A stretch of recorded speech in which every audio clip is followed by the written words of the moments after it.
বরকেও চাই আবার বয়ফ্রেন্ডকেও।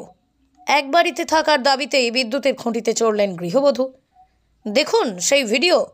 বছর 34-এর ওই মহিলার 3 সন্তান রয়েছে। আর স্বামী দিনমজুরের কাজ করেন।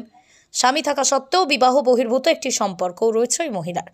দীর্ঘ 7 বছর ধরে তিনি পাশের গ্রামের এক ব্যক্তির সঙ্গে প্রেম করেছিলেন।